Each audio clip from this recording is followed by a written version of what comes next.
नमस्कार। सवाल देश का विद्रोही वन में आप सभी का बहुत बहुत स्वागत है। आज निर्मला सीतारमण ने अपना 2024 का बजट पेश किया।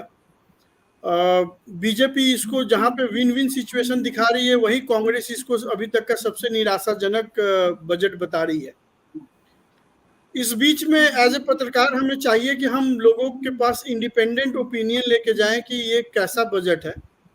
तो आज मैं आपको अपने गेस्ट से रूबरू कराता हूँ। मेरे साथ हैं सुनील गांधी जी, जो सीए हैं और इनके पास more than 37 years of experience है।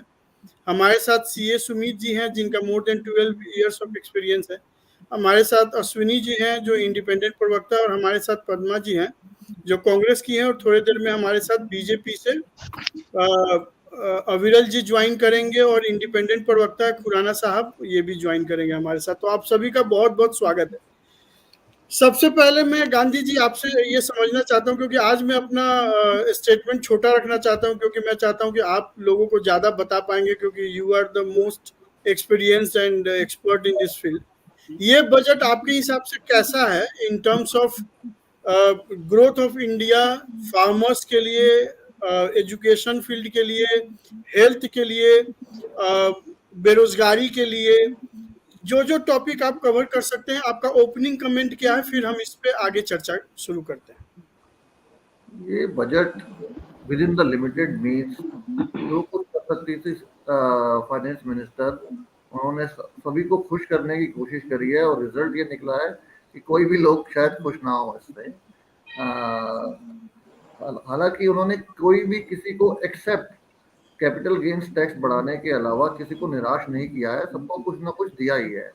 ऑफ कोर्स उन्होंने एक बहुत बड़ी पॉलिटिकल स्टेटमेंट भी दी है, जब उन्होंने बिहार को और आंध्र प्रदेश को इंफ्रास्ट्रक्चर के और दूसरे प्रोजेक्ट इन्वेस्टमेंट के लिए बहुत सारे कंट्रीब्यूशन दिया है, फाइनेंशियल कंट्रीब्यूशन दिया है इसके अंदर। और ये बजट में सबको कुछ ना कुछ दिया गया है, और अदरवाइज ये ग्रोथ के लिए अच्छा बजट है, इंफ्रास्ट्रक्चर के लिए अच्छा बजट है, एजुकेशन और हेल्थ के नाम पर कुछ खास कुछ नहीं दिया गया है। एम्प्लॉयमेंट जनरेशन नहीं है इसमें, एम्प्लॉयमेंट को एनकरेज करने के लिए काफी चीजें, काफी प्रोविजंस किए गए हैं। और आवास योजना, प्रधानमंत्री आवास योजना में हाउसिंग को काफी बल दिया गया है, एनर्जी को बहुत बल दिया गया है, एग्रीकल्चर को कुछ बल दिया गया है, लेकिन सबकी डिमांड्स और सबके आवश्यकताएं ज्यादा थी। इनकम टैक्स में थोड़ा सा रिलीफ मिला है, कुछ ज्यादा रिलीफ नहीं मिला है, लोगों की एक्सपेक्टेशन ज्यादा थी। स्टॉक एक्सचेंज कुछ डिसअपॉइंट हुआ होगा, क्योंकि कैपिटल गेन्स टैक्स उन्होंने बढ़ा दिया है। रियल एस्टेट पे भी इंडेक्सेशन खत्म करने से और स्ट्रेट अवे 12.5% टैक्स लगाने से कुछ उनको रियल एस्टेट इंडस्ट्री को भी हताशा हुई होगी। अदरवाइज ओवरऑल बजट काफी ठीक है, काफी अच्छा बजट है। सब इंडस्ट्रीज को, ग्रोथ को और इंफ्रास्ट्रक्चर को पुश करने का प्रयास किया गया। जब जैसे जैसे डिस्कशन होगी आगे बताते जाएंगे। ठीक है, सुमित जी आपका ओपनिंग कमेंट क्या है? ओवरऑल ये बजट कैसा है आपके नजरिए से? देखिए, मेरे नज़रिए में ओवरऑल बजट को ओके कर सकते हैं। मतलब कि जैसा कि गांधी जी ने बोला, सुनील जी ने, कि सबको खुश करने की कोशिश करी है, तो वाकई में सबको खुश करने की कोशिश करी है, लेकिन एग्जैक्टली किसी को वो खुश कर नहीं पाई है। Capital gain taxes, capital gain में जैसे हमने देखा कि इंक्रीज हुआ है, और रियल एस्टेट में इंडेक्सेशन को ख़त्म करके 12.5% का टैक्स फ्लैट रेट कर दिया है। तो इंडेक्सेशन से नॉर्मली जो प्रॉपर्टी के सेलर्स थे, उनको इंडेक्सेशन से बहुत बेनिफिट मिलता था, अच्छा खासा बेनिफिट मिलता था। वो बेनिफिट बिल्कुल अब ख़त्म हो गया। तो एक बहुत बड़ा इम्पैक्ट आएगा रियल एस्टेट के फील्ड में, बहुत बड़ा इम्पैक्ट आएगा इस पे। तो ये निगेटिव ग्रोथ को अट्रैक्ट करेगा या पॉजिटिव होगा? ये कहीं ना कहीं देखो, जिसको प्रॉपर्टी बेचना है वो तो बेचेगा ही, बट आप जैसे कहते हैं कि प्रॉपर्टी में मतलब चीज़ें इन्वॉल्व हो जाती है, कैश कंपोनेंट इन्वॉल्व हो जाता है, तो मे बी कल को कैश वाला पार्ट ज़्यादा इन्वॉल्व होने लग जाए मार्केट में टैक्स बचाने के लिए। ठीक है, ये एक निगेटिव इम्पैक्ट आ सकता है। दूसरा, ओवरऑल ये जो बजट आया है, ये बजट ओवरऑल अगले 5 साल का रोड मैप बता रहा है कि बीजेपी की जो ये नई गवर्नमेंट फॉर्म हुई है, ये गवर्नमेंट अगले 5 साल में क्या करना चाहती है, देश में कैसे डेवलपमेंट लाएगी। तो बेसिकली जैसे इन्होंने किया कि एवरी ईयर 20 लाख स्टूडेंट्स को ट्रेनिंग देंगे, इंडिया की टॉप 500 कंपनीज में उनको ट्रेनिंग मिलेगी। तो ये एक अगले 5 साल का ना रोड मैप तैयार कर रहे हैं बेरोजगारी को खत्म करने का, एक इंफ्रा को बढ़ाने का एक रोड मैप आ रहा है। बट एक आम आदमी जो आम आदमी मतलब अभी मिडिल क्लास कह लें या लोअर मिडिल क्लास कह लें, उनके लिए बहुत बड़ा कोई इस बजट में कुछ खास नहीं आया है। ठीक है। गांधी सर, आप एग्रीड हैं सुमित जी से, या आप इसमें कुछ ऐड करना चाहते हैं या कुछ चेंज करना चाहते हैं? आपका कुछ और ओपिनियन है? सुमित जी ठीक कह रहे हैं, लेकिन मैं एक ही बात कहूंगा कि अल्टीमेटली रिसोर्सेज जो है लिमिटेड हैं, और रिसोर्सेज को कहाँ कहाँ डिस्ट्रीब्यूट किया जा सकता है उस, और रिक्वायरमेंट ज़्यादा है। नाउ इस पोजीशन में जहाँ पर ये सरकार डिपेंडेंट है एलाइज के ऊपर, उनको भी खुश करना था, और they have given a more like political statement in this budget, और otherwise within the limited means ये काफ़ी ग्रोथ ओरिएंटेड बजट है, कंजम्पशन को बढ़ावा देगा, ग्रोथ को बूस्ट करेगा, और इंफ्रास्ट्रक्चर के ऊपर बल दिया गया है, पावर सेक्टर के ऊपर बल दिया गया है, कोई एक्स्ट्रा टैक्सेस नहीं लगाए गए हैं। इसका पॉजिटिव बहुत बड़ी बात है कि एक्स्ट्रा टैक्सेस नहीं लगाए गए हैं। तो सर एक छोटा सा क्रॉस क्वेश्चन है कि फिर इतना धड़ाम से शेयर मार्केट कैसे गिर गया है बजट आने के बाद? क्योंकि शॉर्ट टर्म कैपिटल गेन्स जो होता है वो पहले 15% था, वो 20% कर दिया है, और जो लॉन्ग टर्म कैपिटल गेन्स 10% था वो 12.5% कर दिया है। ऑप्शन के ऊपर जो 0.01% टैक्स था वो उसको डबल कर दिया है, बढ़ा दिया है, STT सिक्योरिटी ट्रांजैक्शन टैक्स। तो स्टॉक एक्सचेंज को जो पहले की सरकारों ने आज तक फ्री राइड दिया हुआ था कि कोई टैक्स लेते ही नहीं थे, इस मोदी सरकार ने पिछले 10 सालों में आके पहले उनको 10% पर पहुंचाया, अब 12.5% पर पहुंचा दिया है, और उन्होंने सब चीज़ों को इक्वलाइज कर दिया। Ultimately everybody has to contribute towards the national exchequer. Okay, ये उस रास्ते में बढ़ रहे हैं और उस रास्ते में घबराहट चल रही है। ठीक है। तो मैं थोड़ा सा पॉलिटिकल क्वेश्चंस ले लेता हूँ। पद्मा जी, जैसा कि अभी जो एक्सपर्ट्स हैं, जो फिनेंशियल एक्सपर्ट्स हैं, वो बता रहे हैं कि इसमें सबको कुछ ना कुछ मिला है, सब ओके टाइप से है, इतना निराशाजनक भी नहीं है।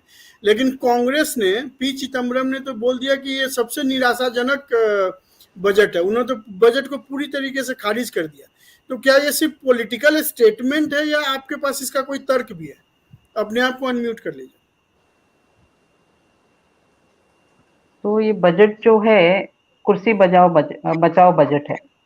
ये सही माने में कुर्सी बचाओ बजट है, क्योंकि दो राज्य जो बिहार है और आंध्र प्रदेश है, दोनों को ही कुछ रेवड़ियां बटी हैं, ज्यादा कुछ तो नहीं है। देखिए, आपको याद होगा कि पिछली बार जब हर बार जब चुनाव होता था बिहार में, तो मोदी जी जाते थे और कहते थे कि मैं इंफ्रास्ट्रक्चर के लिए 40 लाख करोड़ 50,000 करोड़ दूं, या 75,000 करोड़ दूं, 1 लाख करोड़ दूं, या 1,25,000 करोड़ दूं। दिया कितना? ढेला भी नहीं। ठीक है, तो इनके जो कहने की बातें हैं और करने की बातें हैं वो अलग हैं। आज जब इनकी सरकार में उनका सहारा लेके वो जो सरकार में सत्ता में बने बैठे हैं, इसलिए उनको 26,000 करोड़ दिए।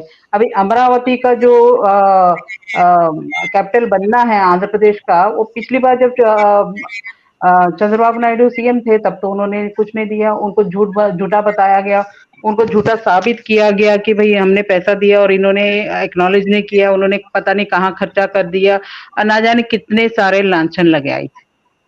आप जब ये एनडीए के साथ हैं तो अभी 15,000 करोड़ दिया, तो 15,000 करोड़ में कहाँ बन जाती है, मुझे बताइए, कहाँ बन जाएगी कैपिटल सिटी, जो कि फुल्ली फ्लेज्ड और फुल्ली प्लान्ड तरीके से बनाने का जो ब्लूप्रिंट तैयार है, वो पिछले सरकार में चंद्रबाबू नायडू जी ने करके रखा था।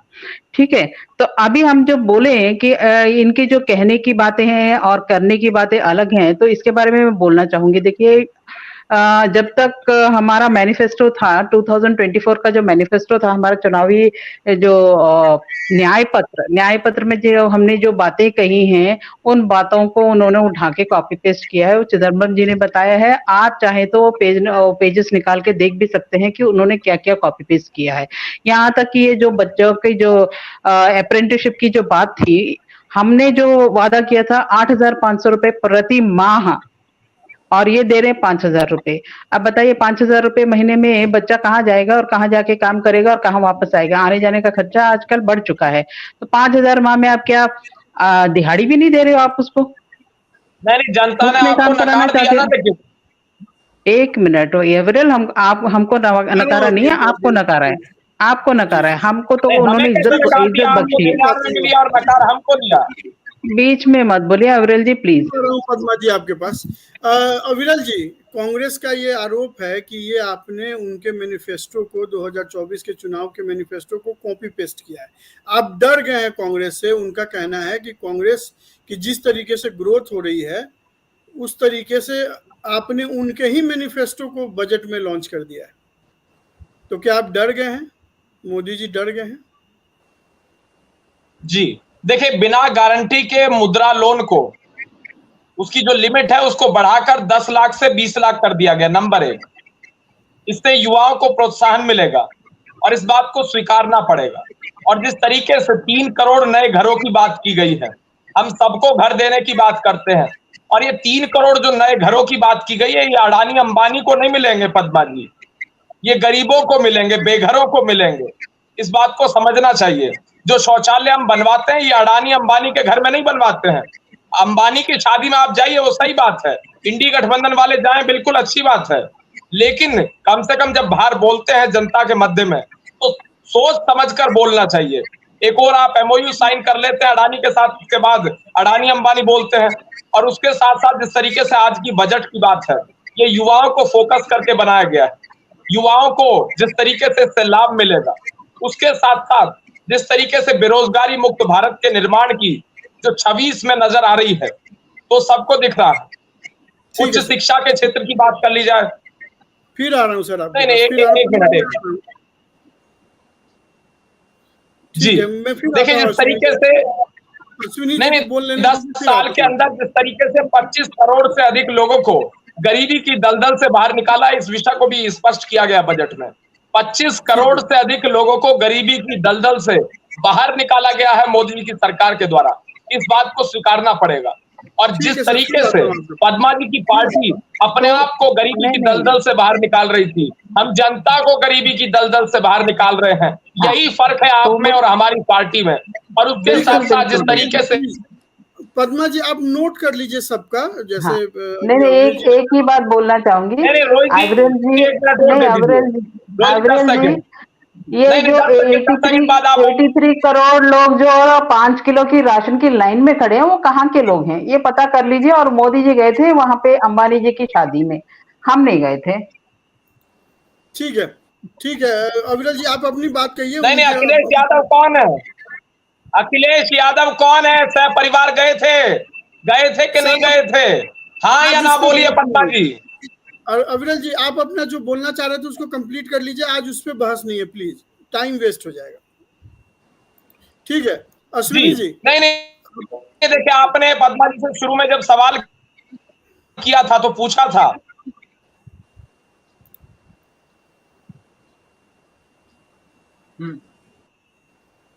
नहीं, आप 1 मिनट तो दीजिए।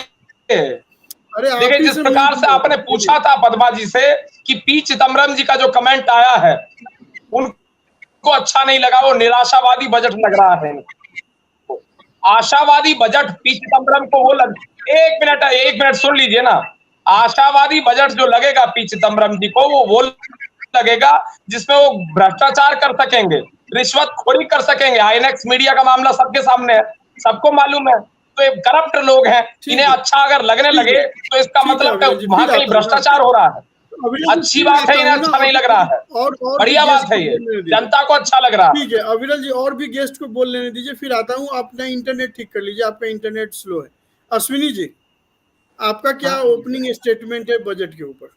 देखिए बजट में इम्प्लॉइयों का जो वो थी उम्मीद थी गवर्नमेंट एम्प्लॉय की कि इनकम टैक्स में रिलीफ मिलेगा, वो रिलीफ उनकी मतलब उम्मीद थी कि जो महंगाई बढ़ती है कम से कम वो कवर करने तक का इनकम टैक्स में छूट उनको चाहिए थी, जैसे 5 लाख चाहिए उनको, लेकिन वो सब नहीं हुआ और थोड़ा थोड़ा एक करके दिया गया।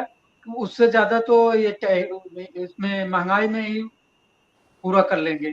दूसरा ये है कि मिडिल क्लास मैक्सिमम टूर और ट्रेवल पे उनके काम होते हैं, तो आजकल जो पीपी मोड पे बने हुए रोड हैं उनकी पेमेंट 2.5 रुपया पर किलोमीटर वो पेमेंट करते हैं यात्रा में। उस पे उनको उम्मीद थी कि इस पे कुछ करेंगे, पीपी मोड के रोडों के ऊपर छूट मिलेगी, क्योंकि हर एक मिडिल क्लास का जो सर्विस में है वो दूर तक जाता है, कहीं कहीं टोल टैक्स में उसमें उसको पेमेंट होता है। तो उनको उम्मीद थी कि एक तो इसमें छूट मिलेगी और हमारे इनकम टैक्स में छूट मिलेगी, जो कोई खास नहीं रहा। पीपी मोड में तो बिल्कुल नहीं रहा उतना। उनको मतलब एक तरीके से वो दोनों तरफ से तरसता है। रही बात टैक्स इंक्रीज करने की, तो उम्मीदें ही खत्म थी और जहां उम्मीद थी वहां उन्होंने कर दिया। तो कोई ऐसा रिलीफ नहीं है, एक नॉर्मल मेंटेन करने की कोशिश की। और जनरली जब इलेक्शन के बाद बजट जब लाया जाता है ना, तो उसमें ज्यादा रिलीफ नहीं दिया जाता, क्योंकि उनको कोई डर नहीं रहता। इस बार डर इतना है कि मतलब ये बहुमत में पूर्ण रूप से नहीं है, पार्टियों के सहारे है, तो उनको भी साधने की कोशिश की गई। तो वो सारा अगर देखा जाए तो एक मैनेज करने की ही कोशिश की गई है और खास इसमें नहीं है। और न मिडिल क्लास खुश है, अपर क्लास तो खुश होते ही रहता है।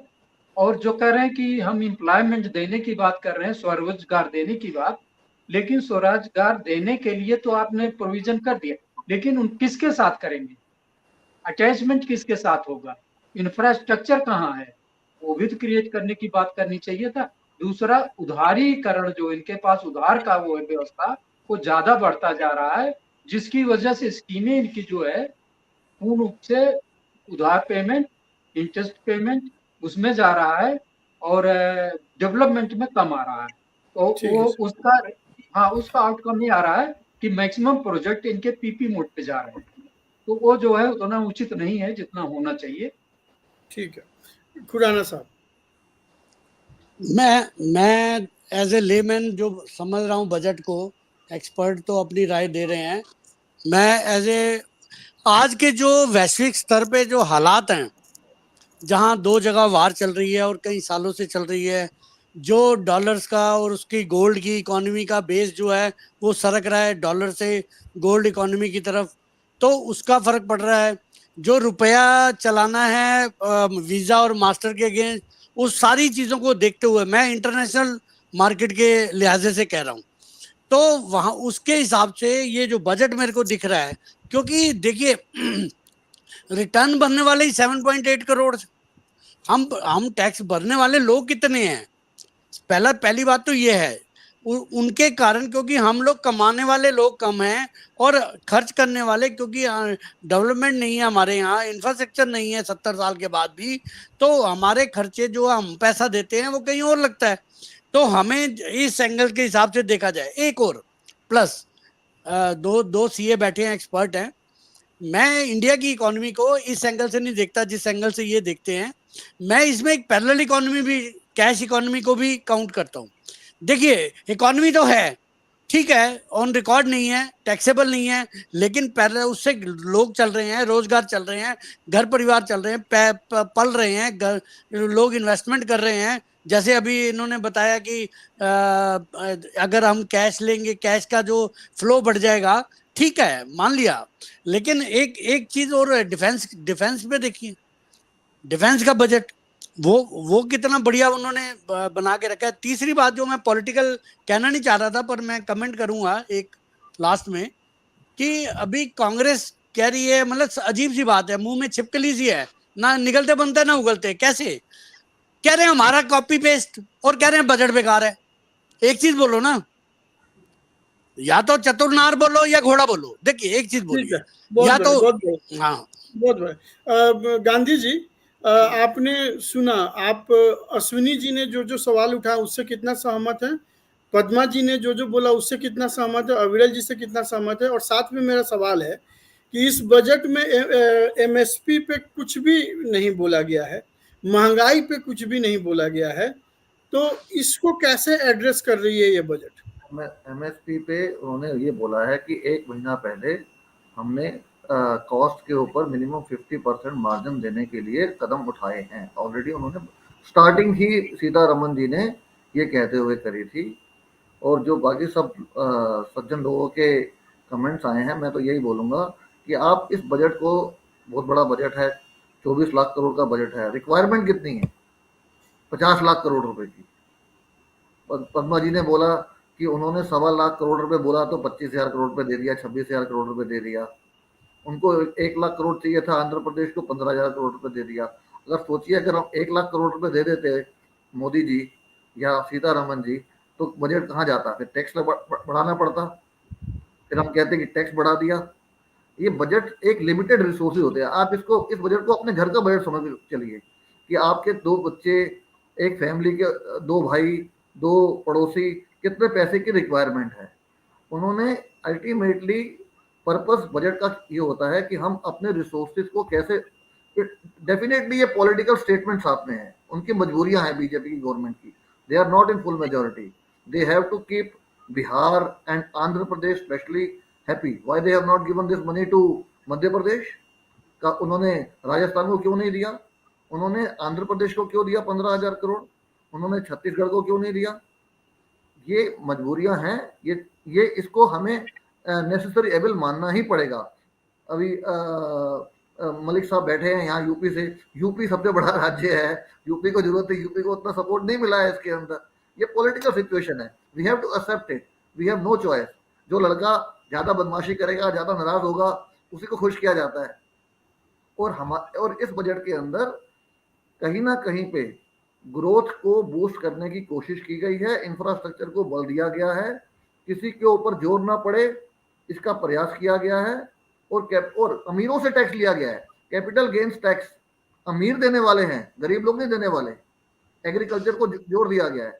अगर हम 70 साल से पिछले, 50 साल से पिछले या 40 साल से पिछले कैपिटल गेन्स टैक्स नहीं लगाते थे स्टॉक मार्केट के ऊपर, और बड़े बड़े लोगों को, अमीर लोगों को फ्री राइट दी हुई थी कि स्टॉक एक्सचेंज में अपने शेयर बेचो 1 लाख करोड़ रुपए के, 10,000 करोड़ रुपए के, आपके ऊपर कोई टैक्स नहीं लगेगा, जीरो टैक्स, एग्जम्पशन थी।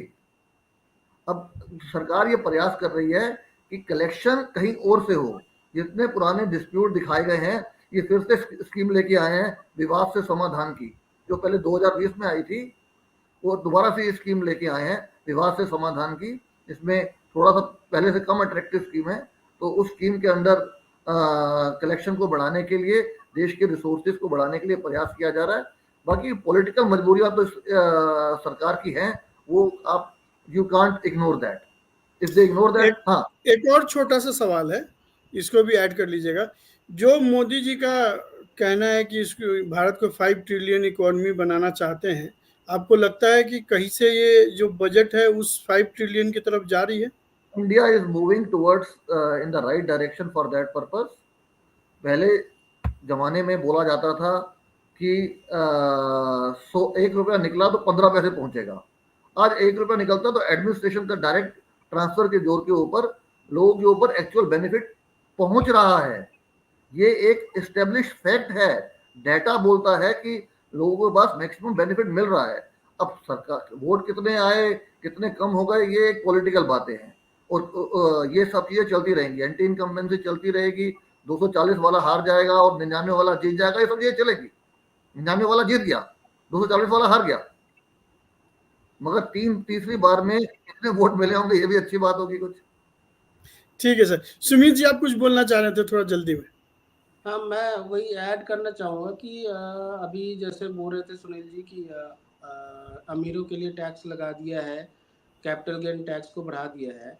दूसरी तरफ से गोल्ड पे इंपोर्ट का टैक्स कम कर दिया, कस्टम ड्यूटी कम कर दिया, तो गोल्ड ये नॉर्मली एक आम आदमी नहीं खरीदता है। गोल्ड में इन्वेस्टमेंट जिनके पास पैसा होगा वही कर पाएंगे, और उनकी चीज़ों को आप सस्ती कर रहे हैं। दूसरी चीज़, आप बोलते हैं कि हम एक्सपोर्ट को बढ़ावा दे रहे हैं, इंपोर्ट को बढ़ावा नहीं देना चाहते, तो आप इंपोर्ट ड्यूटी क्यों कम कर रहे हैं? मोबाइल एक्सेसरीज पे आप इंपोर्ट ड्यूटी कम कर रहे हैं, ठीक है। जो आप मैन्युफैक्चरिंग कीजिए, इंडिया में मैन्युफैक्चरिंग को बढ़ावा दीजिए, यहाँ पे इंफ्रा को बढ़ाइए। आप इंपोर्ट ड्यूटी क्यों कम कर रहे हैं? आप एक तरफ बोलते हैं कि चाइना से इंपोर्ट मत करो और इंपोर्ट ड्यूटी कम कर रहे हैं। ठीक है, आ रहा हूँ तो पद्मा जी, बस ये सुनील एक गांधी जी का निगेटिव जवाब। इम्पैक्ट है। ठीक है, रोहित जी, मैं एक छोटा सा कमेंट सुमित जी से सारी बातें एग्री करता हूँ। हाँ। एक छोटा सा कमेंट देना चाहूंगा। Import duty on gold that has to be minimum. अगर हम इकोनॉमी को ठीक से समझेंगे तो प्लीज इस बात को समझिए कि जो गोल्ड इंपोर्ट ऑफिशियली होता है उससे मल्टीपल टाइम्स गोल्ड अनऑफिशियली होता है। यही कारण है ये हवाला इकोनॉमी को बूस्ट करता है, गोल्ड का इंपोर्ट। अगर इसको आप कम रखेंगे गोल्ड के इंपोर्ट को, तो लोग मैक्सिमम ऑफिशियली लेके आएंगे, कंट्री का रेवेन्यू बढ़ेगा, और हवाला इकोनॉमी, नंबर 2 की इकोनॉमी, स्विट्जरलैंड की इकोनॉमी, ये सब कंट्रोल्ड होंगे। इसको ये मत समझिए कि अमीरों और गरीबों का है। गरीब आदमी गोल्ड लेता है या अमीर आदमी लेता है, कौन भी लेता हो, इंपोर्ट इस देश के अंदर, we are the second largest country in the world in the gold consumption, और मैक्सिमम गोल्ड इंपोर्ट जो होता है वो अनऑफिशियल तरीके से होता है, नंबर 2 के तरीके से होता है। ठीक है सर, मैं 5 सेकंड लेना चाहूंगा, सिर्फ 5 सेकंड जल्दी बूस्ट मिल रहा है। नहीं सुनील जी, मैं और जो बैठे हैं सीए साहब, सुनील जी, सुमित जी, अब मैं आपको वैश्विक स्तर पे एक चीज बताना चाह रहा हूँ कि अब जितने भी पूरे वर्ल्ड की करेंसीज हैं, उन करेंसीज का जो ट्रांसफर फी होता है वो डॉलर में होता है। एक इंटरनेशनल पैरामीटर है डॉलर का। अब क्योंकि डॉलर से पूरे वर्ल्ड की करेंसी गोल्ड में ट्रांसफर हो रही है धीरे धीरे, इसीलिए गोल्ड के ऊपर जो जोर दिया गया है, ये व्यू पॉइंट है कि गोल्ड की इंपोर्ट कम करके, ताकि गोल्ड का जितना हमारा भंडार होगा। और बोलिए आप जो बोलना चाहती है, फिर अविरल जी। हाँ जी, तो मैं ये कहना चाह रही थी, जो अमीरों से जो पैसा लेना चाह रहे हैं, जो बोल रहे थे सीए साहब, देखिए इसमें लॉन्ग टर्म कैपिटल गेन्स है। Long term capital means about 12 months, मतलब 1 साल से ऊपर की जो होल्डिंग है वो बेचेंगे तो उसके ऊपर 10% से बढ़ाकर 12.5% की गई है। अभी आपको लगता है कि बड़े बड़े लोग 1 साल से ऊपर होल्ड करेंगे? वो लोग तो क्विक फिक्स अभी खरीदा और मार्केट गिराया, उछाला, पैसा बनाया, निकल लिए। उनके पास तो कुछ नहीं फर्क पड़ेगा सर। फर्क पड़ेगा जो मामूली बकरे बने हैं ना, हम लोग जो नॉर्मल लोग हैं, इनका जो एम्प्लॉइज है ना, जो एम्प्लॉइज हैं, उन्होंने जो इन्वेस्ट की है, उनको पहले बताया गया था कि hold it for over 1 year तो टैक्स फ्री करेंगे। अभी देखो टैक्स बढ़ गया है, तो ये एक चीटिंग है। ओके, तो और जो इम्पोर्ट टैक्स की बात कर रहे हैं, हाँ जी, इम्पोर्ट टैक्स की बात जो कर रहे हैं, इम्पोर्ट टैक्स घटना चाहिए, इसके लिए मैं आई एम वेरी हैप्पी। लेकिन GST on gold 3% is too much. देखिए इतना बड़ा उसका कमोडिटी का वैल्यू जो है 70 to 80,000 रुपीज, मतलब डिपेंड्स ऑन वॉट एवर। तो अगर 60,000+ में एक 10 ग्राम खरीद रहे हैं तो 3% का टैक्स दिया तो टू मच हो जाएगा। तो क्या करते हैं लोग, पैरेलल इकोनॉमी जाते हैं। तो इसको तो आप घटाइए, इसको घटाइए, तो वहां पे तो काम, यहाँ पे आप पैरेलल इकोनॉमी को कंट्रोल करिए। इंपोर्ट जो हुआ है वो तो पकड़ा जाता है, लेकिन यहाँ पे जो चल रहा है, यहाँ पे खुले आम हर रोज हम लोग बिना बिल के हम लोग बेच रहे हैं और खरीद रहे हैं। पैरेलल इकोनॉमी का आप नहीं कुछ कर सकते। और रही बात, आप कह रहे हैं कि आप जो कह रहे हैं कि जो युवाओं को जो बेरोजगारी का जो इन्होंने मंत्र निकाला है, आपने नई नौकरियां कहाँ प्रोड्यूस की हैं? नई नौकरियां तो है नहीं। आप तो अप्रेंटिसशिप देना चाह रहे हो, वो भी 5,000 पे। अरे पढ़े लिखे लोग, क्वालिफाइड स्किल लेबर को 5,000 रुपए पर महीने, ये कोई बात है? अरे शर्म की। एक मिनट पद्मा जी, एक मिनट।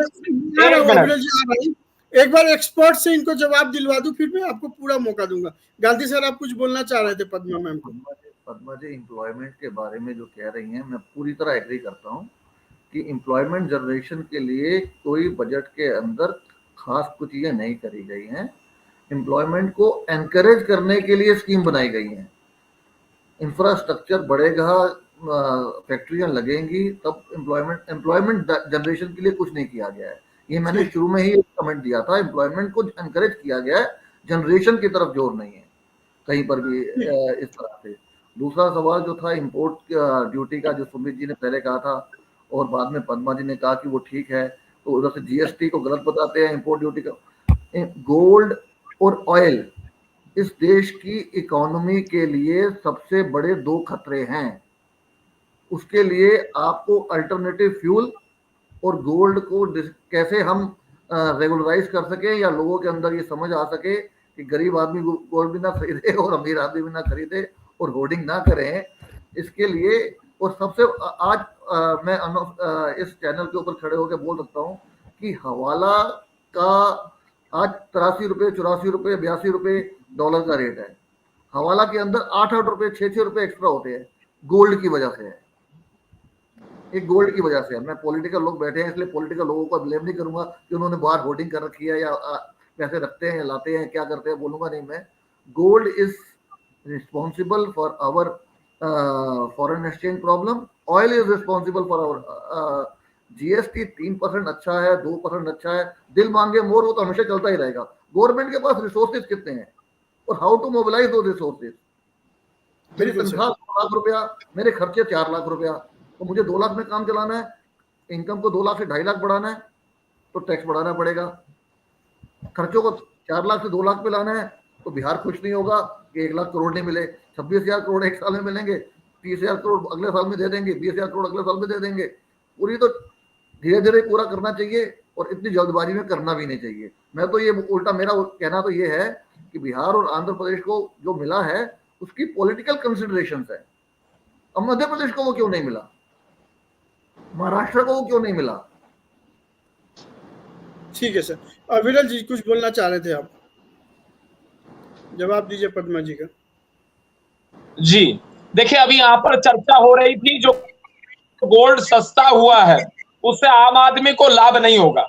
तो इस विषय को मैं जिस प्रकार से बड़े जमींदार परिवार है, चाहे वो हरियाणा की बात कर ली जाए, पंजाब की बात कर ली जाए, या पश्चिमी उत्तर प्रदेश की, या पूरे उत्तर प्रदेश की लगभग बात कर ली जाए, चाहे कोई भी किसी भी प्रकार का समारोह हो, कोई भी ओकेजन हो, या फिर उसके साथ साथ शादी का जिस प्रकार से ओकेजन होता है, तो उसमें 50-50 तोले सोना खरीदा जाता है। तो उसके आधार पर मैं कह सकता हूं कि इससे आम आदमी को भी लाभ मिलता है और किसान परिवारों को भी निश्चित रूप से लाभ मिलता है। नहीं, इसमें मैं एक बात कहना चाहूंगा विरल जी कि ये जो गोल्ड की परिपाटी चली आ रही है ना, हमारे पूर्वजों से चली आ रही है सदियों से, उसका कारण ये था तब कोई सिक्योर आपकी जो सेविंग है सिक्योर रखने की नहीं थी, या तो खड्डों में डालते थे या दीवारों में, अगर वो करेंसी होती थी तो वो हो जाता था। तो गोल्ड एक ऐसा मेटल था जो कि प्रिजर्व रहता था, और इंटरनेशनल जितनी भी करेंसीज हैं उनका जो बेस है वो गोल्ड है। ठीक है, इसलिए गोल्ड की वैल्यू ज्यादा है। अश्विनी जी, हाँ आ रहा हूँ पद्मा जी आपके पास। देखिए, बजट तो सबको साधने का काम है, लेकिन जो हमारी देखा जाए जब रेवेन्यू जनरेट करने की प्रोविजन नहीं हो रहा है, तो कुछ चीजें जो बांटने वाली चीजें हैं, जो सब्सिडी हैं, उनको धीरे धीरे कम करके एक इंफ्रास्ट्रक्चर तैयार किया जाए जिसमें आपका एम्प्लॉयमेंट जनरेट हो और सारे भी हो। और जो ये रेवड़ी बांटने वाली प्रथा है ना, रेवड़ी में ना उसका पेट भरता है न कुछ होता, बल्कि सरकार का पैसा बर्बाद जाता है। तो रेवड़ी प्रथा को कैसे कम किया जाए, कांग्रेस ने तब प्रपोजल दे दिया, बीजेपी ने फॉलो कर लिया, तो रेवड़ी तो बटेगी। तो आगे से पार्टियां ये रेवड़ी वाली प्रथा खत्म करके ओरिजिनल इलेक्शन पे आए कि हम डेवलप करेंगे, आप इस लायक बनेंगे कि पूरे 12 महीने बिना किसी मर्जी के खाना खा सकें। उस पद्धति में तब तक नहीं आएंगे तब तक देश के इस ऐसे बजट से डेवलपमेंट इम्पॉसिबल है, केवल चलता रहेगा बस। तो उसे थोड़ा उस पर ध्यान देना था। ठीक है, तो अब मैं अपने प्रोग्राम के सबसे लास्ट चरण में हूं। मैं आपसे आप सभी से मैं एक ही सवाल पूछ रहा हूं कि आउट ऑफ 10 आप इसको कितने मार्क्स देंगे इस बजट को, और अगर आपके दिमाग में कोई पॉइंट रह गई है तो उसको भी आप बता दीजिए, लेकिन एक प्रवक्ता को 30 सेकंड से ज़्यादा नहीं मिल पाएगा क्योंकि टाइम खत्म हो गया। सबसे पहले सुमित जी, आप आउट ऑफ 10 इसको कितना % मार्क देंगे, और आपके दिमाग में कुछ बचा है तो इसको जल्दी से कंप्लीट कर लीजिए। मैं इसको, इस बजट को 10 में से 4 या मैक्सिमम 5 देना चाहूंगा।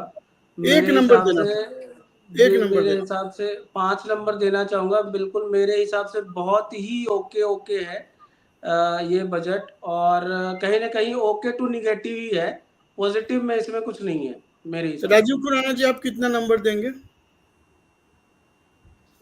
म्यूट है। मैं इसमें 8 नंबर दूंगा। उसका कारण है, जैसी अभी हमने राजनीतिक सारी व्यवस्थाओं को देखा कि उसको भी देखना है, गठबंधन है, ये है वो है, नट पे चलने वाला, जो रस्सी पे चलने वाला नट होता है, उसके हिसाब से 8 नंबर दे रहा हूँ। बहुत बढ़िया बजट है। ठीक है, अश्विनी जी, आप कितना नंबर देना चाहेंगे बजट को? देखिए, बजट केवल राजनीतिक बजट है, और राजनीति में नंबर क्या मिले ये तो इम्पॉसिबल है डिसाइड करना। फिर भी आउट ऑफ 10 आपके मन में जो है, फिर भी 6-7 के आसपास ही है, ज्यादा नहीं। एक नंबर 6 या 7? 6 ही है। 6, ठीक है। पद्मा जी, आउट ऑफ 10 कितना? तो इनको 4 नंबर। अच्छा, तो मुझे, हाँ जी, मुझे ये बताना था कि आप जो बजट जो पढ़ते हो, हमारी डेफिशिएंसी है, मतलब करंट बैलेंस, ये शायद से 0 देंगी। नहीं, देखिए हमारा जो बजट जो है हमारी आमदनी से बढ़कर है, तो बाकी का जो पैसा आ रहा है हमारे उधार से लेके आएंगे। पहले ही हम लोग डेफिसिट बजट में चल रहे हैं, जहाँ करंट बैलेंस डेफिशिएंसी है 4.9% के करीब है। तो यहाँ पे हम लोग उधार पे लेके जो इतना सारा पैसा ले आए, मोदी जी 100 लाख करोड़ से ऊपर का उधार तो उन्होंने खुद कर दिया, उसका इंटरेस्ट भर रहे हैं। करीब 25 से 30% हमारी जो बजट की जो एलोकेशन है वो इंटरेस्ट सर्विस में जा रही है। तो आप कहिए कि कैसे बजट है? पिछली बार करने नहीं, रोहित जी एक बार और, पिछली बार की जो बजट है उसमें जो एक्चुअल जो उन्होंने बजट एस्टिमेट दिया था और जो रिवाइज्ड एस्टिमेट था, उसमें हर सेक्टर में करीब 10,000 करोड़ से जो स्टेट्स को देना था उसमें तो करीब 50,000 करोड़ का डिफरेंस है। ठीक है मैम, ठीक है। इतना डिफरेंस है, ये लोग जो। अविरल जी, आप कितना नंबर देंगे आउट ऑफ 10? आप तो बीजेपी से हैं। जी नहीं, पहले मैं 2-3 चीजें एक बार क्लियर कर देता हूं पॉइंट वाइज। देखिए, जिस प्रकार से अभी खुराना जी ने कहा था कुछ राजनीतिक मजबूरियों के कारण, तो कोई राजनीतिक मजबूरी इस बजट के बीच में नहीं आई, किसी प्रकार की कोई राजनीतिक मजबूरी नहीं रही। और जहां तक नंबरों की बात है, तो 10 में से 10 नंबर देना मजबूरी है, इसलिए 10 में 10 दे रहे हैं। नहीं तो बाकी 11 अगर आप दिलवाना चाहे तो 11 भी स्वीकार कर लीजिए। ये जनता के हित का बजट है। जय जवान, जय किसान, जय विज्ञान और जय अनुसंधान के नारे को। ठीक है। तेलंगाना को क्यों ठेंगा दिखाया? तेलंगाना को क्यों ठेंगा दिखाया? तेलंगाना भी बाइफर्केशन में। गांधी साहब, कितना नंबर देंगे आप और क्यों? मेरे ख्याल से बजट राइट डायरेक्शन में है, पॉलिटिकल मजबूरियों के साथ है। 2.5 नंबर पॉलिटिकल मजबूरियों के कटे 7.5 नंबर। 7.5 नंबर, ठीक है। इंफ्रास्ट्रक्चर पे जोर है, मैन्युफैक्चरिंग पे। रोहित जी, आप कितना देंगे? रोहित जी आप कितना देंगे? रोहित जी, ठीक है, तो मैं वही बताने जा रहा था कि ओवरऑल अगर देखा जाए, सारे प्रवक्ताओं का अगर एवरेज निकाल लिया जाए तो 6.5 के आसपास आता है, 6.5 से 7। सो मेरे ख्याल से ये पासिंग मार्क्स है। माना जा सकता है कि इस बजट में बहुत लोगों को कवर करने की कोशिश किया गया है। चलिए, कम से कम आपने पास तो किया, ये बड़ी बात है। नहीं, तेलंगाना को देखिए, हमारा जो स्टेट बाइफर्केट हुआ था, बाइफर्केशन, जिसकी वजह से कोई भी एक बिरादरी जो है खुश नहीं हो पाया है, सिवाय बिहार और आंध्र प्रदेश के। तो फिर हम कल एक नए मुद्दे के साथ आपसे रूबरू होंगे। उत्तर प्रदेश के किसान पूरे खुश हैं, उत्तर प्रदेश के पूरे किसान खुश हैं। जी, आप मेरे साथ ज्वाइन किए, बहुत बहुत धन्यवाद। अश्विनी जी, आपने ज्वाइन किया, बहुत बहुत धन्यवाद। राजीव खुराना जी, आपका बहुत बहुत धन्यवाद। अविरल जी, बीजेपी से बहुत बहुत धन्यवाद। पद्मा मैडम, कांग्रेस से बहुत बहुत धन्यवाद। सुमित जी, सीए साहब, बहुत बहुत धन्यवाद। आप सभी का बहुत बहुत धन्यवाद हमारे प्रोग्राम में पार्टिसिपेट करने के लिए। और एक और चीज, जितने भी लोग हमारे प्रोग्राम को डेन केबल्स पे देख रहे हैं, आपसे आग्रह है कि हमारे चैनल को यूट्यूब पे भी जाके सब्सक्राइब करें, लाइव करें और देखें। Thank you very much. Good night.